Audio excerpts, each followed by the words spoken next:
Une balle géante dont la moitié du diamètre est de 12 756 km. Elle s'élance dans l'espace à une vitesse énorme de 68 000 milles par heure à peu près. Elle s'appelle Terre. Cette Terre est entourée d'une enveloppe atmosphérique de 5 couches composée d'hydrogène, d'oxygène et de gaz inerte. En même temps, elle tourne autour d'elle-même à la vitesse de 1000 milles par heure. Non, je ne parlerai pas de la majesté de cet univers, ni de celui des galaxies effarantes par rapport auxquelles la Terre compte pour un grain de sable sur le flanc de l'Everest, et des chiffres d'années-lumière dont les zéros ne peuvent être comptés.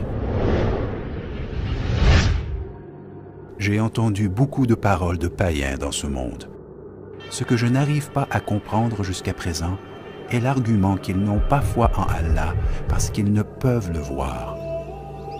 Je ne sais pas comment ils ne peuvent le voir, alors que moi, je vois tout le temps son œuvre, dans tout centimètre carré de cet univers autour de moi.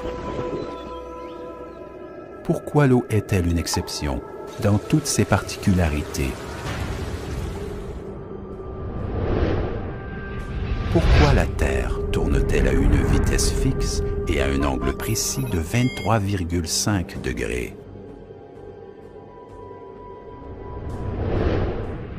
Pourquoi le Soleil, malgré son éloignement, a une température effarante? Pourquoi ces éléments et pas d'autres dans la composition de la couverture atmosphérique? En méditant ces réponses, vous verrez le Créateur majestueux se révéler clairement.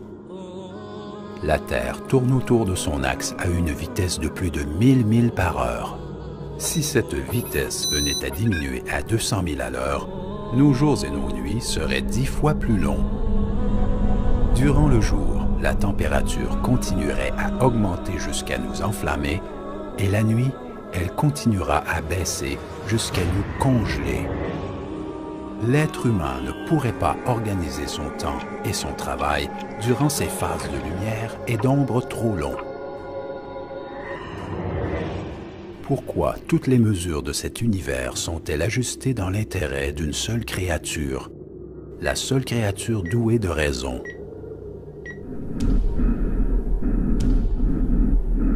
N'y aurait-il pas là un message que nous devrions percevoir? De même, pourquoi le seul liquide nécessaire à la vie est le seul dont la densité diminue avec la congélation et flotte? Si l'eau avait les mêmes particularités que les autres liquides, les mers et les fleuves se seraient congelés et les poissons et les animaux maritimes mourraient. Le soleil, sans lequel nous n'aurions pas pu vivre sur cet astre, est purificateur et éclairant. La température de sa surface atteint 10 000 degrés Fahrenheit et sa distance à la Terre est d'à peu près 93 millions de milles. Cette distance n'augmente ou ne diminue jamais. Si elle venait à diminuer, le papier et le bois brûleraient de suite à cause de sa chaleur. Si cette distance augmentait, le froid qui en résulterait anéantirait toute vie sur Terre. En sachant cela, vous saurez qu'il y a un Dieu miséricordieux qui a organisé cette petite mosaïque, la Terre, de la façon qui nous rend la vie facile. Cette Terre tourne autour du Soleil avec un angle de 23,5 degrés, ce qui a pour conséquence le changement des saisons et rend favorable la majorité des terres du globe à l'agriculture et l'habitation.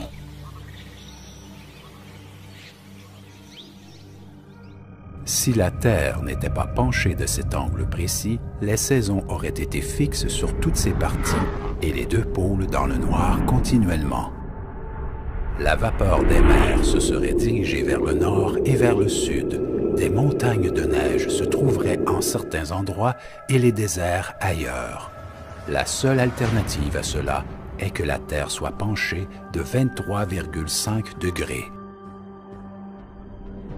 Si l'enveloppe terrestre était moins épaisse ou d'une composition différente, les météores qui circulent dans l'espace à une vitesse plus rapide qu'une balle en plomb seraient visibles la nuit et brûleraient toute chose sur Terre. Ce qui est étonnant est que l'enveloppe terrestre ne permet que le passage d'une quantité infime des rayons solaires qui sont d'une importance chimique pour le développement des plantes et la suppression des microbes, et encore d'autres choses nécessaires à la Terre.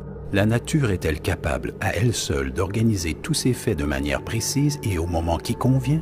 Cet équilibre indispensable à la Terre est très étonnant. L'air se compose de 6 gaz, dont 78% de nitrogène et 21% d'oxygène. Ces proportions très précises sont rassemblées pour convenir exactement à notre vie. Si cette vie n'était pas sous l'autorité d'une existence majestueuse et sage, comment y aurait-il eu cette force fabuleuse? C'est comme si toutes les choses s'étaient mises d'accord en une symphonie rythmée, uniquement pour nous. Mais la réponse est simple et facile. Il est le glorieux. Il est le sage. Il est le majestueux. Il est le grand. Il est le tout miséricordieux. Il est le puissant. Il est le généreux. Il est le bienfaisant. Il est le glorieux. Le professeur de toutes choses, l'Auguste. C'est Allah. قل لمن الأرض ومن فيها إن كنتم تعلمون سيقولون لله قل أفلا تذكرون قل من رب السماوات السبع ورب العرش العظيم سيقولون لله قل أفلا تتقون قل من بيده ملكوت كل شيء وهو يجير ولا يجار عليه إن كنتم تعلمون سيقولون لله قل فأنى تسحرون